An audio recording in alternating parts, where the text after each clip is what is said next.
So, hello friends, today we will discuss about the steel bridges.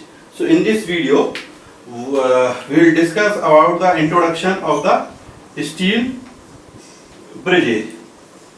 So, first of all, what is the bridge? Bridge is basically a structure is constructed over a obstacle, or we can say that the gap. So, that gap may be the valley, obstacle may be the river or the movement of any other road or this railway traffic. So over that we generally construct a structure to passing through our traffic of the road or railway. That type of structure is called as the bridge. So in the bridge there should be an obstacle across the our movement of the traffic. The traffic may be of the vehicular or it may be the non-vehicular or that may be the pedestrian. So that is the basically the bridge. Now bridge may be of several types. The bridge may be constructed in the history ancient era. Generally bridge was constructed with the help of the timber. After that we comes to this steel type bridges, then we comes to the RCC type bridges, then there may be the masonry type bridges, arch masonry type bridges, and now latest is we generally constructed with the help of the pre-stressed structures. Now in this video we will discuss about the steel structure bridges. Now bridges may be classified on the several criteria, so there may be based on the different which type of structural system you are using to construct the bridge, and another type how the traffic will pass through the bridge. So that is one of the criteria to decide to classify the bridge, whether the bridge is which type. So here generally there are the two types of majorly two types of bridges. First is the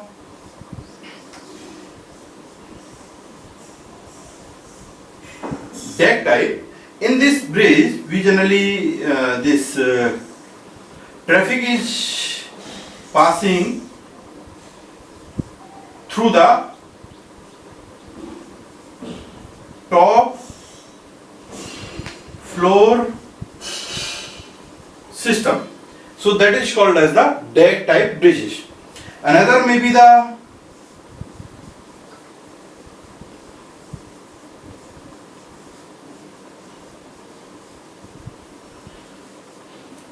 through type bridges. That are the where the traffic is passing through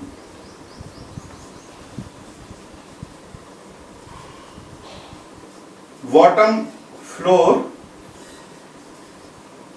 system. Now third one be the maybe the semi through type bridges.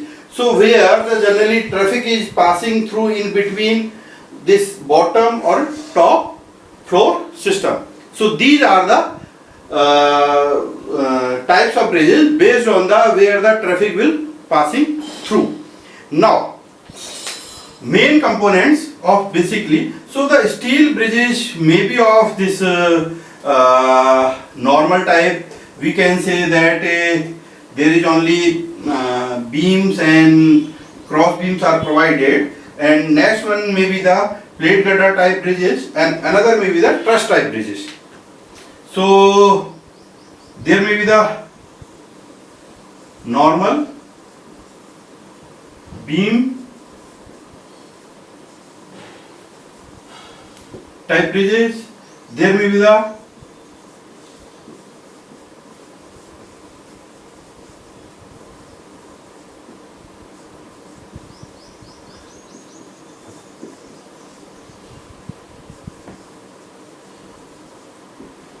truss type bridges. So in the normal beam type bridges we generally provided a, let's say this is a supports, and we generally provided I sections or box sections like that. simply over, and the interconnected with the secondary beams, and over that we generally this provided the flooring system so that our traffic can move easily. So this is the normal beam type construction, and next is the plate girder. So here only the change is that we place the plate girder of span obstacle. So that is the plate girder type bridges. Now next is the truss type bridges. So in this video we will discuss in detail about the truss type bridges. So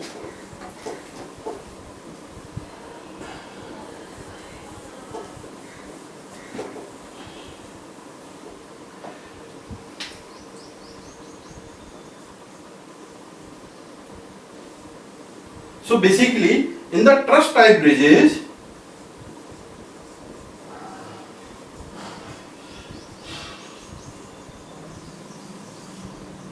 so there are the some components like that we required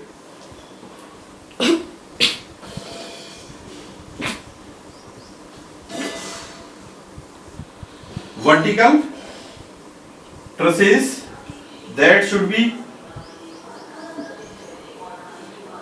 2 numbers.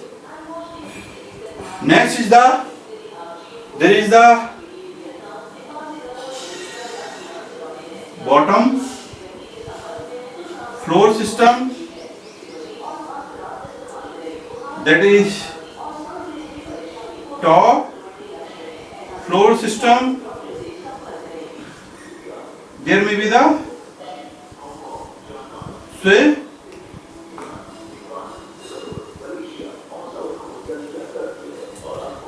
bracings. So now in this construction, basically we have to make a this box type structure where our traffic can move easily. So first of all, which type of box we have to constructed? We have constructed this type of box in the cross section, and we have to constructed a box this type in elevation. So this will be the called as the vertical trusses. This is the vertical truss. This is the top floor system, that is the bottom floor system. So this is the elevation of this cross section. So here we generally provided number of members, and there are so many types of trusses, such that Pratt type, Warren type, and Fink type, like that, Ho type. So we can use any type of bridges, trusses, so K type and like that. So this is a simplest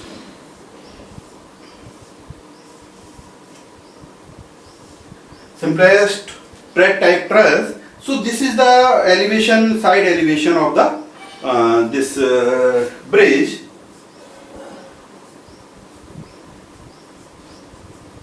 So this is the called as the top chord. This is the bottom chord. This is the vertical bracings, and this is the diagonal bracings. Okay, so this is the configuration of the our vertical type truss. Now it comes to our top part.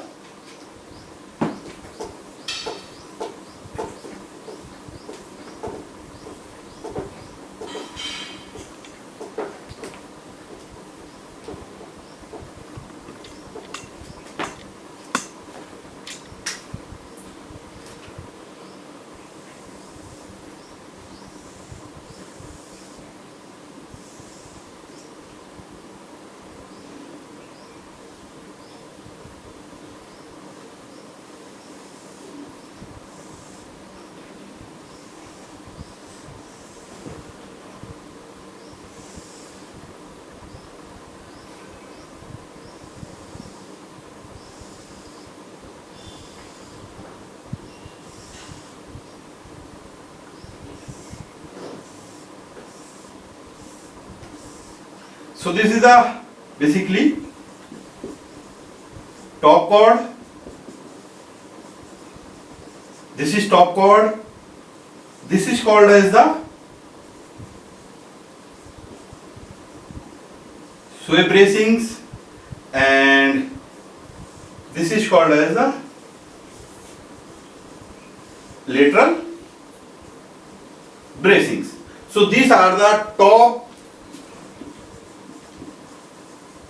plan of brace. Now in the case of the bottom, that will be the similar one.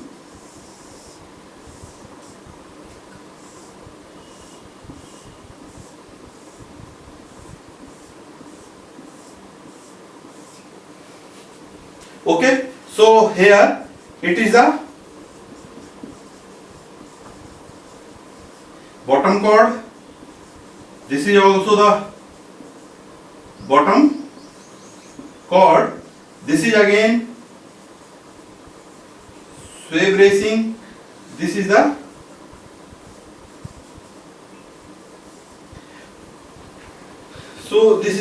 bottom plan of steel bridge. So now let us assume our bridge is the through type bridge, and we have to pass the traffic from this bottom plan of this configuration. So what will happen if suppose our wheel is going somewhere here, so it will goes down. So, and particularly in the case of the railway, so we have to provide the rail sections at a specific distance. If suppose it is a meter gauge, the distance between the between two rail sections should be the 1 meter, and if it is a broad gauge, the distance between two rail sections should be the 1.676 meter. Now, so in this case, what we will do, we have to provide a rail sections here. Now, when we provide this rail section, so what will happen? The load will be transferred to this lateral bracing and sway bracings in the terms of the point load, and that will produce the bending moment. Whereas our case is the truss case. So as you know, truss is the pin jointed plane frame where load can be transferred only at the joints only. We cannot apply load in between the member. Okay, so there is problem. Now another problem is that our rail section should be supported over the sleepers. Okay, so now we have to provide the sleepers. As you know, you have seen the railway track where rail sections are placed over the sleepers. Sleepers made up of timber. After that, it was made up of the cast irons, and that presently we are using the pre-stress or pre-cast sleepers. So we have to place this sleepers below this rail sections. Now what will happen if you observe this sleepers is in air? Okay, so and it will goes down. So what we have to do? We have to provide a member who can support this sleeper. So we will provide a member parallel to the rail sections and below the stringer, below the sleepers. So that member is called as the stringer beam, and it is called as the beam because the load through the sleepers will be transferred as the point load, and that will create the bending moment in that particular member. So that's why this is called as the stringer beam. Now just a minute.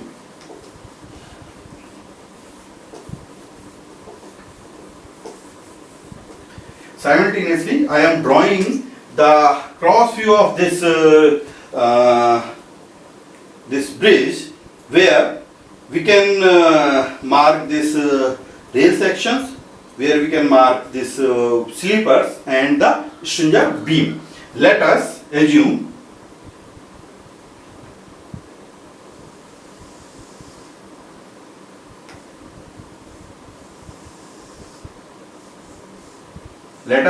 this is the bottom chord of truss oblique bridge. Okay, now what we are doing, we are this is, let us our wheels of the train.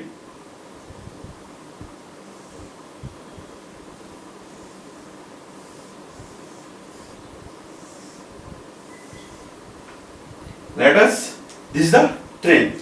Now this train will run over the our rail sections, and generally rail sections are of this profile.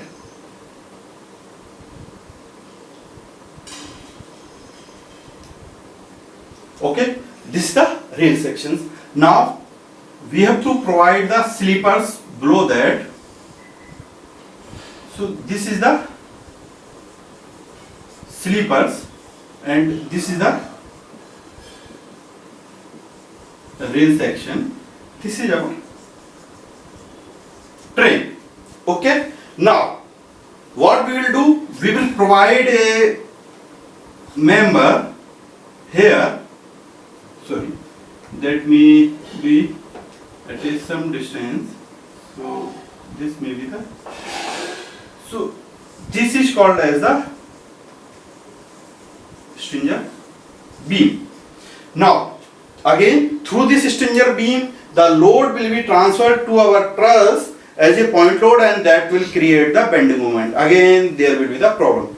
So for avoiding such type of situation, what we will do, we will provide a additional member here, that is parallel to our this sway bracings, or we can say that the bottom chord member. So we will provide a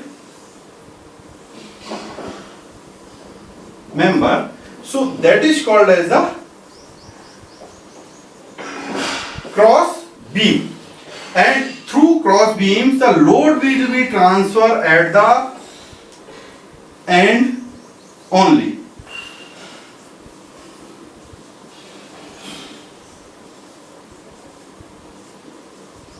At end only. In this way, this our structure will be as a pin jointed plain frame. So in the, when we design our steel bridges, so we have do not design these rail sections, because this is the standard sections, and this is sleepers are generally made up of, generally today it is made up of the pre-stress, and the spacing is generally around 0.5 meter to 0.6 meter, and below that we have to design the stringer beam. Generally it is of the I sections, and below that we generally provide the cross beams. This is again I sections or the box sections, and below that there will be a truss member that is made up of the channel sections, or it may be the double angle sections, depend on the span of the bridge. So generally in the truss bridges, we generally if suppose span is more than 30 meter, then at that time we generally prefer this type of bridging. So now we comes to the loading. So basically loading is a separate part, and it is a very vast topic. So there are the number of loads will act over the steel bridges. First may be the dead load. So briefly here,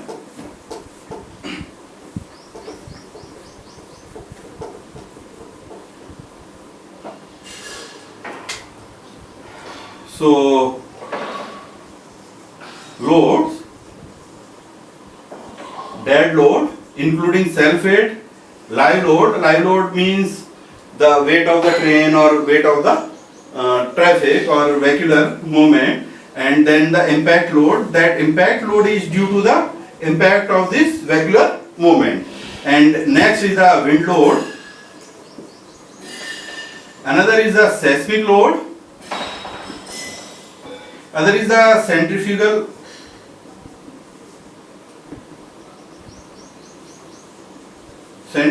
load, and other is the longitudinal load. There may be the temperature stresses also.